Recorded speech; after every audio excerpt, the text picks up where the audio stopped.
what is infinite banking from just a simple standpoint, and who might be someone who could use this concept?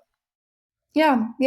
So what the infinite banking concept is. So a high level, it's a process. Okay. It's not about the product, but how we're implementing this process is we are utilizing a whole life insurance policy. Everybody, my name is Anthony Brister, and this is a wealth planning podcast with Brister Law. Today, we've got a very special guest, Hannah Kesler from the Money Multiplier. Hannah, how are you doing today? I'm doing good. It's nice and sunny over here. I'm down here in Daytona Beach, Florida. So I think it's going to be a really good day. I'm happy to be here. Awesome. So, kind of tell us a little bit about yourself, Hannah. What do you do? I know you've got a podcast, but let the audience know kind of what you do and what this podcast is about. Yeah. So, I do have my podcast show, the Money Multiplier podcast. And honestly, that just started because I think we needed a lot more education when it comes to money and how money operates.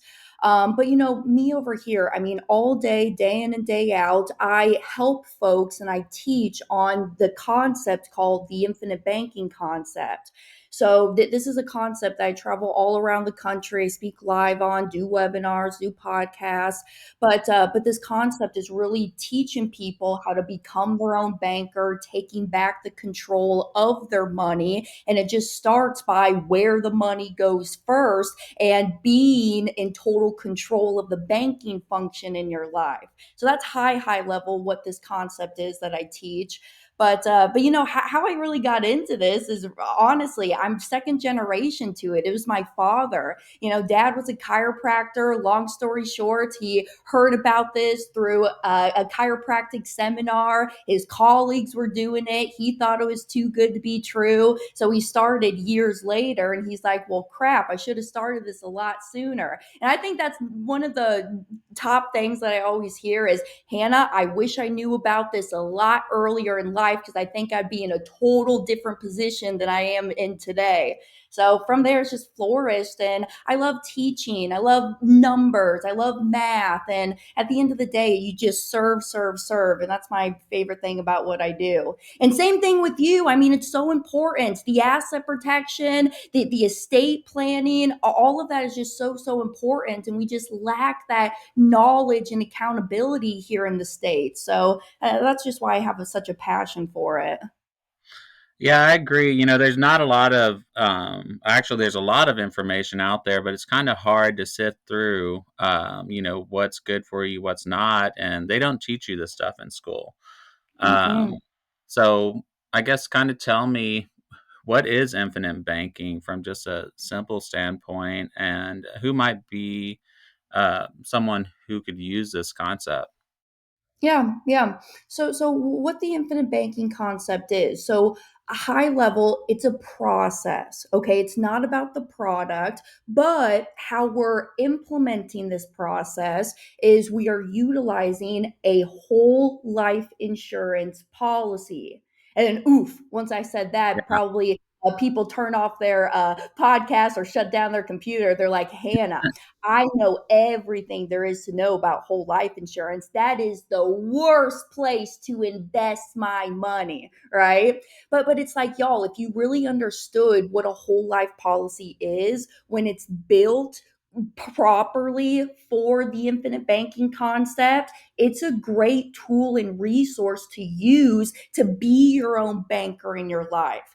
So we're essentially just utilizing a whole life policy. It's got to be designed specifically for this concept. So what I mean by that is when I put money into that whole life policy, I will have a cash value that's made available to me immediately. And my definition of immediately is within 30 days.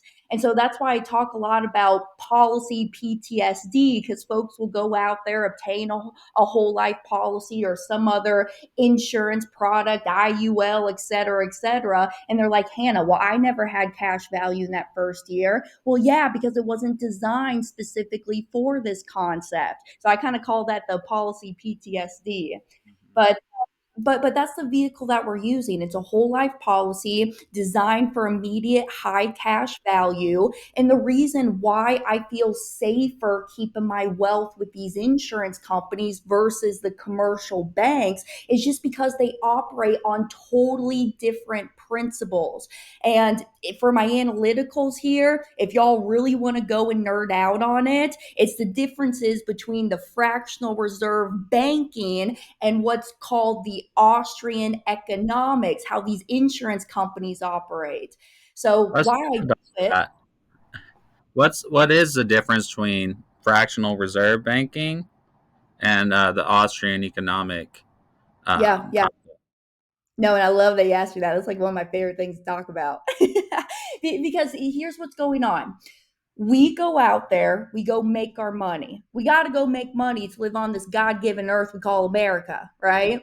So we go make the money, and then what do we do with it? There's kind of one of three options. Well, I can leave it down at the local bank because, well, that's where they keep the money.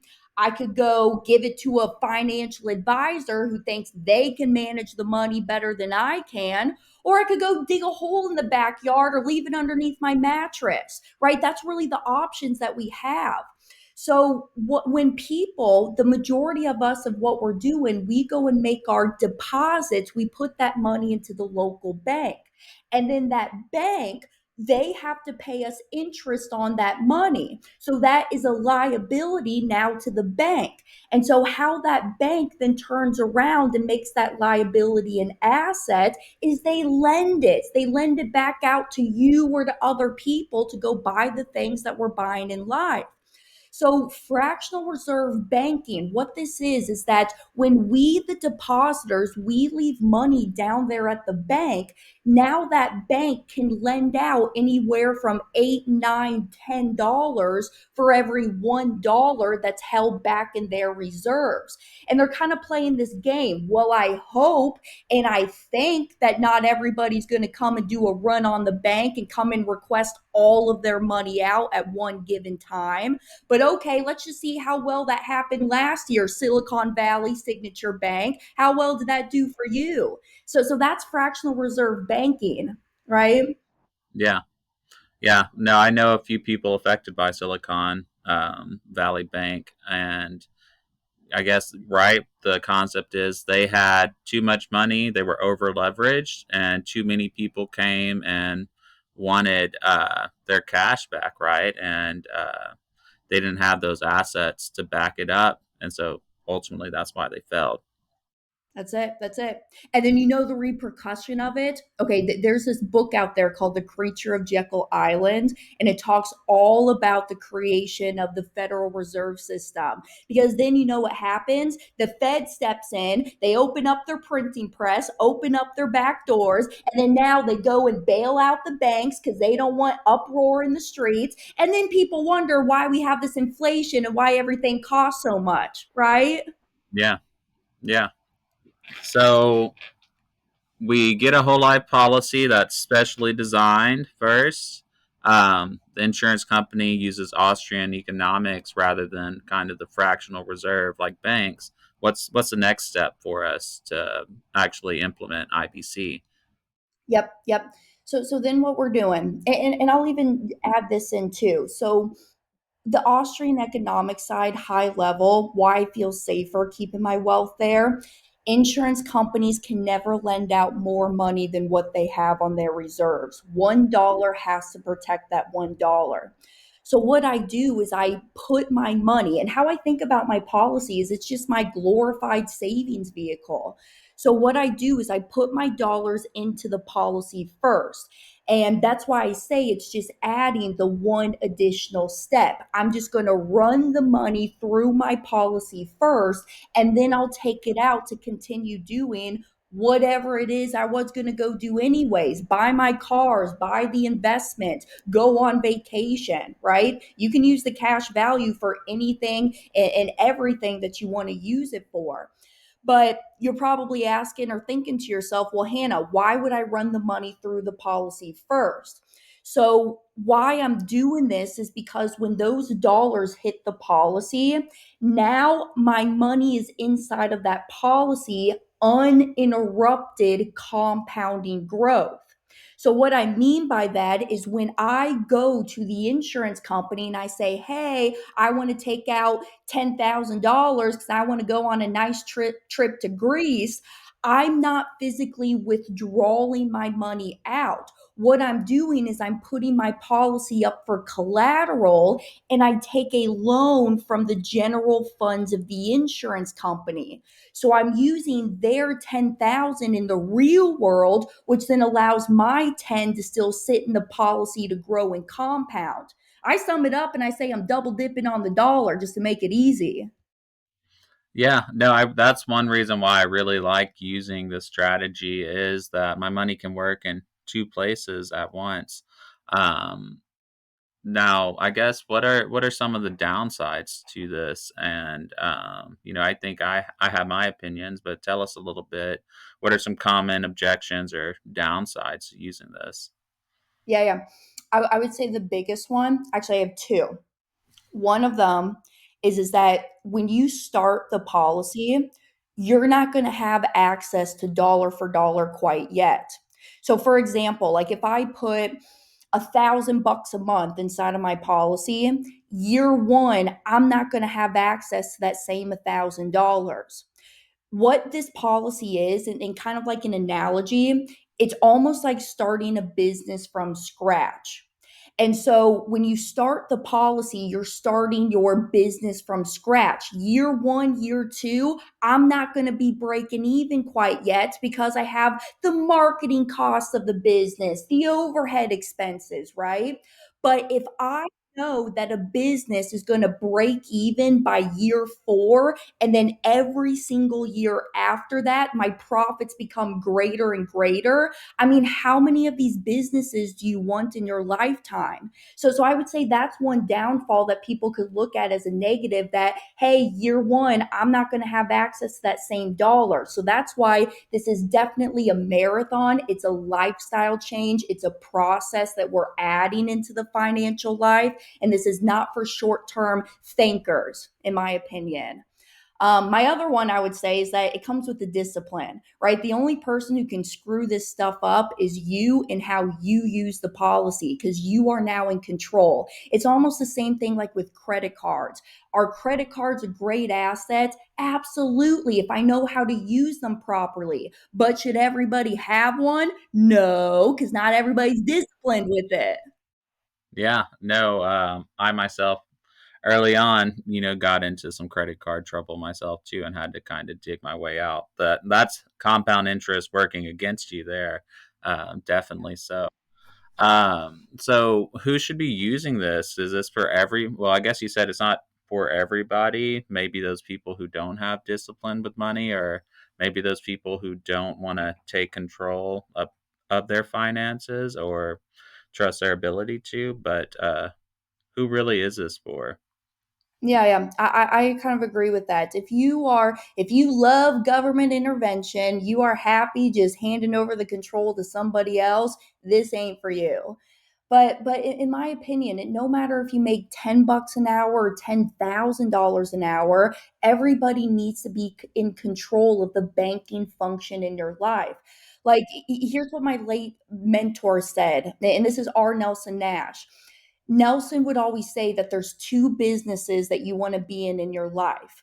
The first one is the business that you're passionate about. It supports your lifestyle, supports the income, gets you out of bed every single day. But then the second business is the banking business, the business that finances everything throughout your life. And that's what I'm here teaching and helping folks implement is that banking business. And I'll be real with you, Anthony, because my first policy that I started when I was 18 years old, I'm 24 now, I'll be 25 in August.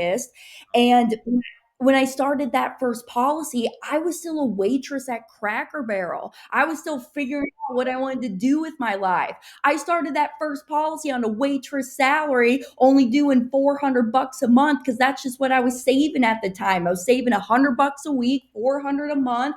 And dad says, Hannah, now that you're 18, you can own your own policy. You're going to start this policy. And I said, okay, dad, I'll start this stupid life insurance policy. Sure. Let's see what this is all about. Right.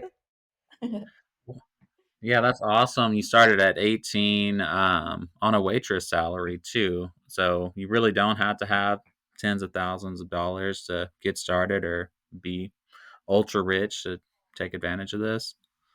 That's it. That's it. Because wherever you're at right now, I would say this is my biggest advice for your listeners. Number one, you should know where your money is going. Okay. So, like every month, I track what I'm doing, how much I'm producing as income, what's going out the door to the expenses. And then, what I really want to know is what is my leftover? What is my keeping money? Because it doesn't matter how much you make, it only matters how much you keep. So I teach my folks that we should be saving at least 10%. So if you're the type of person you're making 50 grand a year, you should be saving at least $5,000 a year. And then, in my opinion, those savings and keeping monies, that's the dollars that should start flowing towards the policy. But that's my humble opinion. So do you think that people should, you know, build up a savings first outside of this or use the policy kind of as a savings vehicle? Yeah, I would say if you're disciplined, policy is a savings vehicle. However, there has been some phone calls and Zoom calls that I'm on with folks, and they're in the red, they're in the negatives each month. I said, "Hey, I know you really, really want to do this, but this is just not going to make financial sense right now. So here's what I want you to do. You get paid into your main checking account right now. What I want you to do is open up a separate, segregated checking or savings account and just act like you have the policy. When you get paid, rule number one, always pay yourself first. I know people hear that, but do we ever do it? No.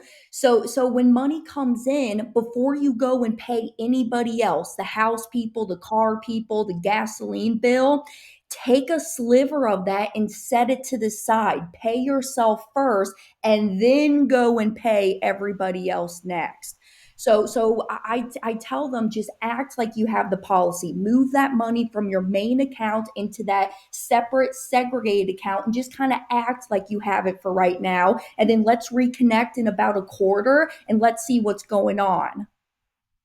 Yeah, I think that goes back to the discipline, right? And if you're not able to do that, the policy or this concept might not be the best fit.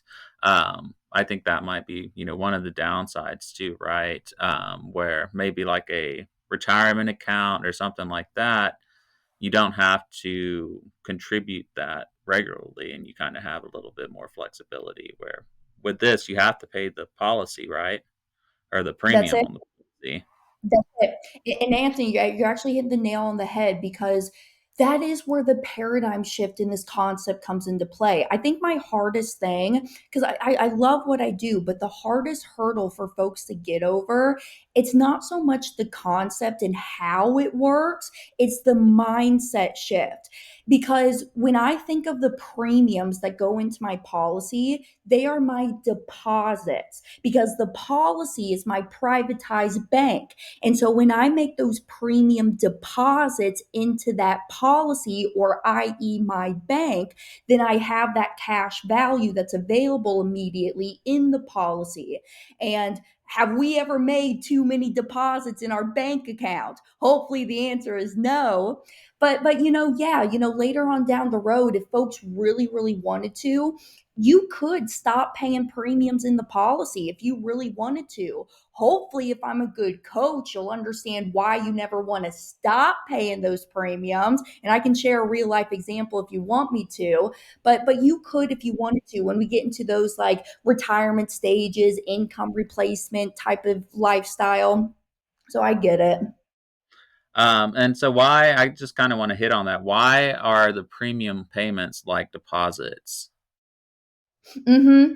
So I think about them as deposits because when I put money into an account that I own, I control, and I have immediate liquidity or access to the cash, it's treated more as a deposit, in my opinion, rather than a payment. Does that kind of make sense? Yeah, yeah, and you have access. to that. Now, like you said, at the first couple of years, it might not be 100% access, but later on, at some point, you have 100% access, or at least what you put in there, right? You can take out. That's it. That's it. And I'll share that example because, my family actually, we've been practicing this for 18 years. Well, And one of my mom's oldest policies, it just turned 16 this past February. And when she put $1 of premium into that policy, the cash grew by $2.47 just that year.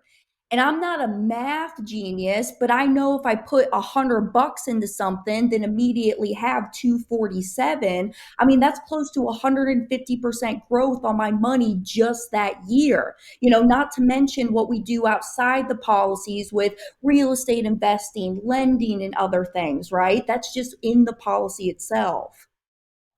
yeah, no, that's a really good return, and that's something that I really liked about the whole life insurance and this concept was that as time went on, that compound interest inside the policy really starts working. So where you might have lost a couple of years at the front end, on the back end, you really start getting. I think Nelson Nash actually calls it a tailwind, right?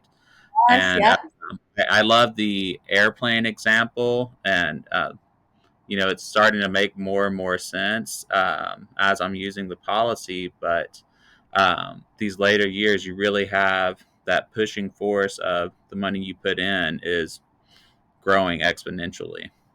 that's it. And I love that you brought that up too, because I don't know about you. My family, I come from a family of aviation enthusiasts. My younger brother is a pilot, dad loves to fly. So I just love that analogy because it's so true. Just hold off, wait for the headwind to pass, wait for no wind to pass. And then now, once you got that perpetual tailwind, we're going to be going so much farther. We just had to wait a little bit. And that's hard today's society. Everybody wants that instant gratification now, now, now, especially you and I in our generations. We see that probably more often than other generations. Yeah, no, I want it now. I've been thinking about kind of this headwind stuff, and I think there's some headwinds in the policy, like the cost of insurance, all the internal costs associated with creating the policy, but also for most people our age, there's some other outside factors that might be headwinds. Do you ever think about that? Yeah, yeah. So outside factors, as in maybe is it the economic environment, or maybe is it like their social habits of what they're doing? Yeah, Debt, it could be. student loan debt, credit card debt, bad investments, not having any experience too. I think, Yeah. right? And you're putting that money into something where maybe you got some time to get some education, get some better habits, to where later on, once you form those habits, you can actually put the money to better use. Yep. And actually, you said that beautifully because it is. It's just the habits. I would say my biggest advice there, and one thing that I've really taken into account in my life and growing up, find those mentors, find people who are living that lifestyle that you want to live, and literally just mimic it. What are you doing? How is that working for you? Is this something that I could even be doing for myself? Don't try to reinvent the wheel. Just mimic and imitate exactly what the elite and the wealthy are doing and just follow their steps. Yeah, no, I agree completely. And, if you can't beat them, join them, right? And I Mhm. agree. It's a lot easier to learn from someone else's mistakes rather than trying to figure it out yourself. I know, and it's hard to ask for help. I think a lot of people have that too, right? It's but just ask for it. I mean, we're just a community here, just trying to build and support people up. That I think that's what I love about what we do in this space is that we have that community to always help serve, and then it's kind of fun because then you start to see the community even help each other. Yeah, yeah. And most people like helping too. it is scary to ask for help, but most people like to give that and like to bring others up. Hmm. No, I agree. Agree. So I kind of think about, I think, three different people when we're talking about using IVC, and those are kind of like one, people who are in debt, um, who are trying to get out of it and building good habits. The second one are people who are trying to build their wealth. They're out of debt and just getting started and trying to create it. And then also those who are maybe on the decline and kind of on the other side of retirement. Yep. Um, how can people use this concept that are in debt, and can you do it if you are in debt? Does it make sense, or should I pay off my debt first and then maybe consider doing this No, concept? yeah, no, that's a good question. Actually, because where my family started, back then, so dad started his first policy and he was in almost $1 million of debt. If you ask him, he's actually got it nailed down to the exact penny. So when we first entered into this concept, we had all of that boatload of debt, and then that's what we used the policies first to go and pay off. And that's kind of where I got that saying, because dad was a very, very successful chiropractor. But I mean, if you're making $1 million a year, who cares because if your overhead is 950, who cares how much you make, right? Yeah. So yes, it can be used. And in my opinion, I think it's a better way to go and tackle on the debts. And here's kind of what I mean by that. If I could keep trucking along how I'm doing it right now, I'm taking the money that's sitting in my checking account and I'm just going and paying off that debt directly.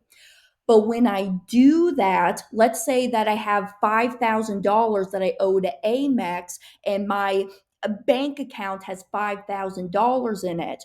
So when I go and I just withdraw the 5,000 from my bank account and I go pay cash towards that debt, awesome, we've accomplished paying off the debt, but that 5,000, it was inside of your pocket down at the local bank earning you interest. Yes, I understand it may not be a lot of interest, but it was earning us interest. And when I go and I just withdraw the money out to go pay cash for the debt, the money's gone. It's left my hands, it's left my family forever. And in order to get that 5,000 back inside of my pocket, earning me interest again, I got to go out there and I got to work for it or earn it somehow. So this is kind of where you, Anthony, you were talking about the perpetual tailwind. So all I'm going to do is I'm just going to take that money, run it through the policy first, and then take out the 5,000 to go and apply to the debt, because now I've accomplished paying off that debt payment, but my 5,000 never left the policy and it's still earning me that uninterrupted compounding growth. And if this is okay with you, I actually have an exact example on this, because when I travel around and I teach on this, I actually get into, I call it the money multiplier map, but it's used in the policy for debt payoff. And that's found in our presentation on themoneymultiplier.com if y'all want to nerd out on it. Yeah, y'all should definitely go watch that presentation. And yeah, Hannah, let's hear it if you don't mind sharing with us. Yeah, yeah. So in regards to like using the policy for debt payoff, Yeah, yeah, okay. So here's what we're going to do, right? So let's say that so I make my premium deposit into the policy. Number one, you get to decide how much you want to put into your policy. In my opinion, if somebody's telling you how much to put in, I just don't think it's a good fit. You are in control now. So you get to decide how much you want to put in. And also, you can even choose how frequently you want to do it. You don't have to do one lump sum annual. You could do monthly premiums, quarterly, or even semi annual premiums. So money has to go into the policy first. This is us capitalizing our bank. Then once that money goes in, we have our cash value that's made available immediately. And let's use that example I was saying. I have a cash value of $5,000 And then I'm going to take out this 5,000 from the policy and I'm going to go pay it to American Express. So now American Express is done with me. They're happy now. So I was originally, let's just make believe I was originally sending American Express $250 a month for their monthly payment. Well, now I have the control back in my hands and I'm freeing up that 250 a month because I no longer have to go and send it to American Express. So now what I want you to do is take that 250 a month you were sending to Amex and now pivot that. You start paying yourself back into the policy with your 250 a month. And again, it kind of goes back to the mindset shift because some people, when they think that they pay off something, all right, this 250 a month is now freed up capital. This now I can use it for my food, fun, and fashion. And then they just spend it. No, y'all, I want you to be disciplined and have those delayed gratifications. So once a debt is paid off, now just redirect that and start paying yourself back into the policy with that. And two, do you have to pay back the policy loans? No. Let alone even charge yourself interest? No. But I want you to. You should play an honest banker with yourself and in your life. Because if you don't, you're just saying that the conventional bank's money is more valuable and more important than your money. So just carry those same habits when you start being your own banker. So I just want to keep it very easy just because for auditory reasons, but just using it for one example of paying off a credit card.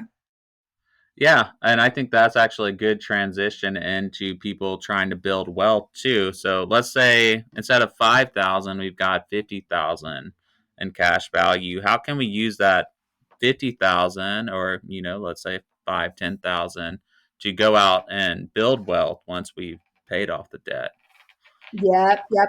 And I would suggest that as well. Number one, if we have bad debts, because not all debt is bad debt, but if we got those bad debts, that's what I would encourage my folks to do first. Go use the policy, clear off those bad debts, start freeing up the monthly money and taking back the control. But once my debts are paid off, how do I really bridge the gap between debt payoff to now wealth building? So what I like to do is I'll use my policy cash value and I'll go put it towards my investments. I'm a lender in the real estate space. That's just what I like to do. So what I'll do is I'll take, let's say somebody calls me up, Hannah, I need 50 grand to go do a rehab on this property. Okay, I'll loan you the 50 grand and as my collateral, I'm holding the first position on that property because God forbid if you don't pay me, I'll come and foreclose on you just like any regular bank would. So I'm going to loan you this 50,000. I do not charge any less than 12% on that money that's loaned out. So every month when my borrower is paying me back those interest checks, I can go use that for expenses. I could go put it back to the policy if I have no other use for it. Or I could, if I have another opportunity, I'll go and deploy that capital out there again, working for me. And that's the main objective. Just go put the little green men. That's what I think of our dollars. There are little green men. Go put them to work, create an army of green men who are out there working for you so that we can then take the time freedom back for ourselves. Yeah, no, I think Kevin O'Leary calls them his little green soldiers too. I love that analogy there. And do you have to? I guess you already mentioned it. You don't have to pay yourself back. I think that's really one really good thing about this concept is again you've got that flexibility where if I go down to the bank, is there the same type of flexibility in that payment restructure? No, Yeah, right? It's a set schedule and you have to do it. Isn't the insurance company charging you interest though to take these loans? yes, yes. No, they do. They do. And that's one of the first things I like to cover is talking about the mysteries of money. We're not taught a lot about how it's not the interest rate that kills us, it's the volume of the interest that we send out the door to other people. But I won't get deep into that right now. But yes, when I borrow from my policies, the insurance company charges me a simple annual interest, and that's at 5%. Reminder though, my money that's sitting in the policy, I'm getting a guaranteed interest and dividends no less than 4% every single year. And that's compounding growth, the difference between the compounding in the policy versus my simple annual interest that I'm charged to take out these policy loans. So I am charged interest when I take out the insurance company's money and I'm using that loan money. And what I do, like if I'm using this for like my investing, sometimes I'm not paying back my policy loans because, okay, insurance company, who cares if you want to charge me 5% interest because I'm over here making no less than 12%. So I'm just going to work the spread and the arbitrage on the money all day long. And in my opinion, I love paying interest on my policy loans because these are mutually owned insurance companies. So, what that means is when you hold a policy with them, you're a policy owner, you share in the profits and the dividends of that insurance company. So, if I'm paying my loan interest, that means profits on the insurance company books, and then I'm just going to receive that back to me in the form of a dividend, anyways. Yeah, no, I think you said a few good things there. First off, I'll pay 5% to make 12% all day, and then also that money's still working in the insurance company and earning me interest too. Also, if you're using this policy loan for income producing activities, you can actually deduct the interest too. So that Yeah. 5% really isn't 5% when we're thinking about, deducting it and using it for those income producing activities. Anthony, this is fun because normally when I get to those points, I always say, hey, I'm not a tax professional, not a CPA, go talk to one. But here's my opinion. So we don't have to say this here. No, you can deduct it if you're using it for a business purpose and you're going out there doing income producing activities with it. Now, if you're using it maybe to fund your vacation, you're probably not going to be able to deduct it. But again, you're going out there making money with it. Certainly, you want to deduct that. Yes. Yep. So, I guess the last part too. What about people in retirement, kind of winding down? How can they use this concept in retirement, and how might it actually amplify their retirement? Yeah, yeah. So in a perfect world, and I guess the journey that I am putting myself on is, we are here right now in our prime working years. So my objective is use my policy cash values, go and buy myself cash flowing assets with the policy money. So then come the time of retirement, I can use those passive cash flowing assets plus my policy. And then that's what's going to supplement my income during those retirement stages, right? So that's perfect world. But to be honest with you, not a lot of people start thinking about their money and their stability until later stages of life. Probably the average age of the person I'm talking to every day is right around 50 to 65. So those folks, it's the same things. I want to use the policy if I have debts right now or I have some expenses coming up and different things. I would even note too that definitely for those people, the death benefit is important to them. That's when they kind of start thinking about that time of their life and their families too. And I know I don't talk about that a whole lot, but it is important. It's the insurance, in my opinion, that's ever guaranteed to actually happen. So that's a big emphasis that they like to put too.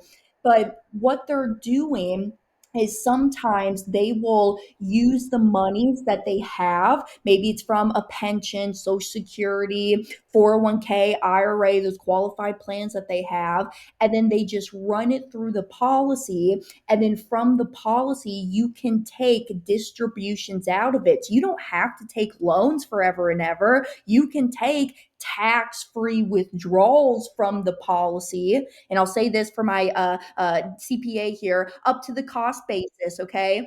Yeah. But just for the simplicity here, you can actually take a guaranteed tax free income stream from the policy and then use that to cover the monthly expenses during that phase of our life. Yeah, I think you hit a couple good points there too. This is again why this is like a bank. You can and why your premium payments are like a deposit because you can take out exactly how much you put in, just like a bank, right? Especially these checking accounts that you don't earn any interest. And I'm not gonna be able to go up to Chase Bank if I put $10,000 in. They're not gonna let me pull out 30,000, right? Um, Yeah, but you've got options as far as taking the money out. You don't actually have to take a distribution. You can take a loan. And then secondly, too, something we didn't really talk about is the death benefit, and that actually goes to your heirs federally tax free. yeah, Now, you there might be some estate tax issues depending on how much death benefit and assets you have, but again, you can pass that death benefit to your heirs tax free on the federal side, which is something important on top of being able to use all this cash while you're living. yeah, yeah. And taxes, man, they're just our largest eroder of wealth, in my opinion. And if you think about it, it's just totally opposite to what we've been taught. I mean, people are being taught by their boss, or, hey, this is what my parents told me to do, my colleagues. When I go make my money, I should go put it into a 401k, take those lower tax hits today, because you know what their financial advisor tells them to do? Hey, it's going to be okay because in the future, when you start taking out those distributions after age 59 and a half, you're not going to be making as much money by then. And I'm sitting over here thinking to myself, oh my gosh, if I'm going to go to work for all these years and then later on down the road, I'm not going to be making as much money, what am I doing? I'm kind of working backwards.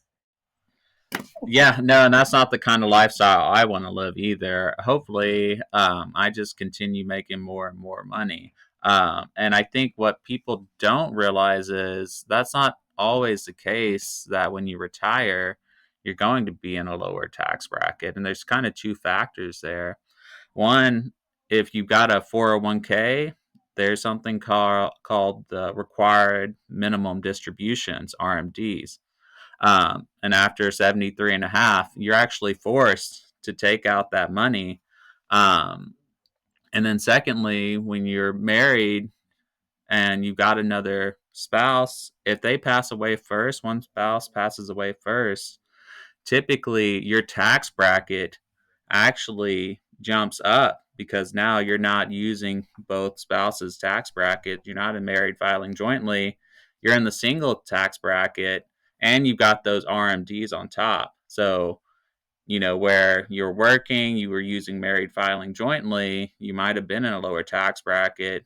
Then late in retirement, you're actually pushed up because now you're in the single and you have to take that money and it is taxable. So I don't think a lot of people think about that. And there's other ways to use it, but putting money in a tax-free state is a good way to kind of mitigate some of those precursors that might happen when you get the RMDs and a spouse passes away.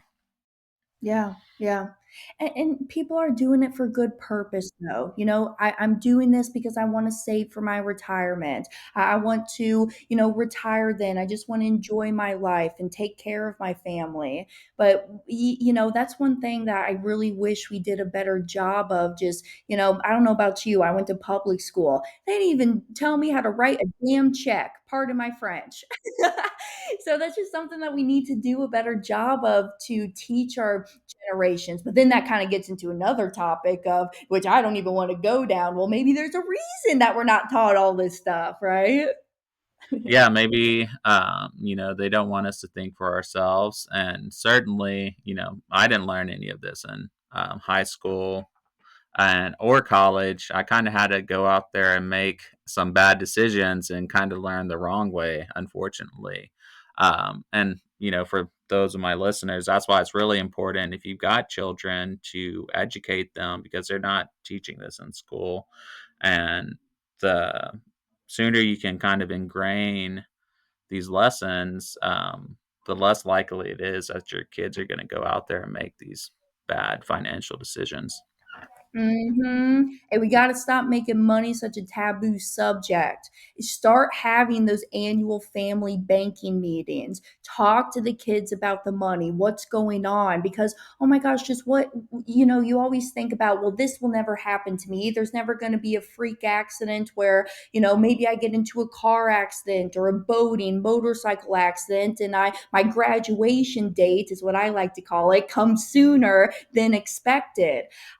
I even had a wife call me one time and she's like, Hannah, I'm concerned. My husband doesn't talk to me a lot about money. He just gives me this allowance. And what happens if he's not here anymore? I don't know what he has all going on, how to manage all of this. I kind of need some help and advice here.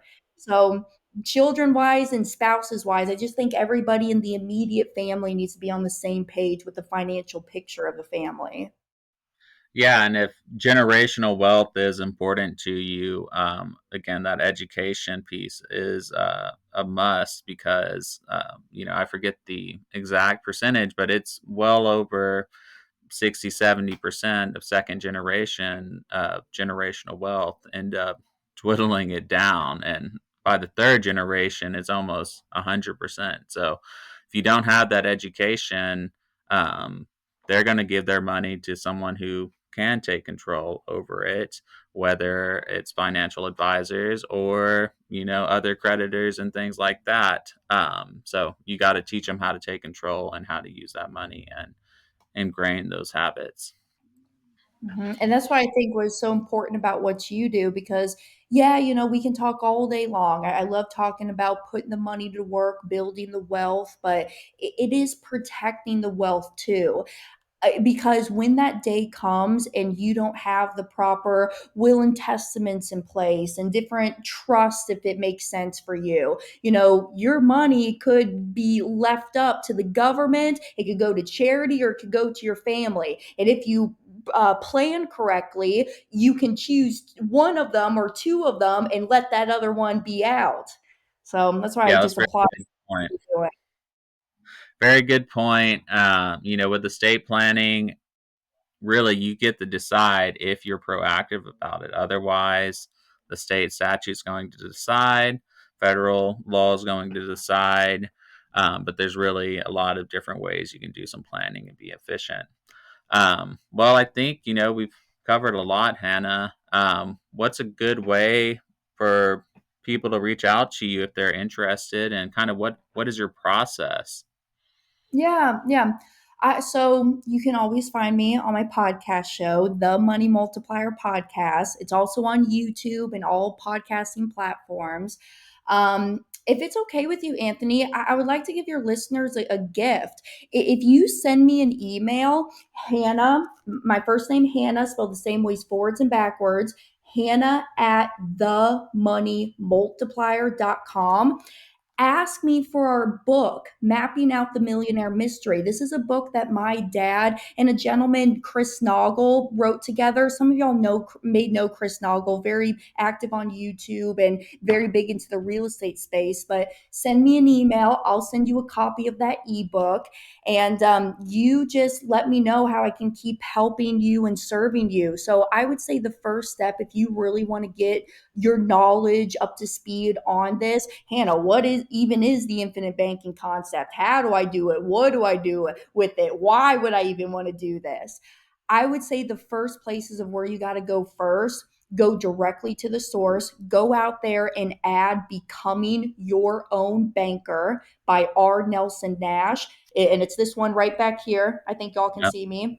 but Becoming Your Own Banker, R. Nelson Nash. Go and add that book to your wealth building library. And then we have our presentation as well. So if you go to themoneymultiplier.com/presentation, that will take you through a 90-minute video walking through all the whys, hows, and whats. So start there. And some of you are probably thinking, Hannah, oof, 90 minutes. I don't got 90 minutes of your time. Yeah, you do, because I see you every single night. You turn on the TV, you watch The Bachelor, you watch the news, you watch your sports scores. So you got 90 minutes. And if you're going to make this a priority, it's about your financial health, you will find the time. So thank you, Anthony. I appreciate you. Yeah. Thanks again, Hannah. And guys, really go watch the presentation. 90 minutes, definitely worth it. It's eye opening and really breaks it down. And then go read the book. It's 90 pages or around there. You can read it in a day if you just sit down, and it'll open up your mind. And even if you're against the concept, at least you'll have a better understanding. That's it. That's it. Well, thank you everybody for listening. Y'all go check Hannah out. I'll have her information down in the show notes. And thank you guys, and we'll see you next week. And we'll do this again sometime. Yes,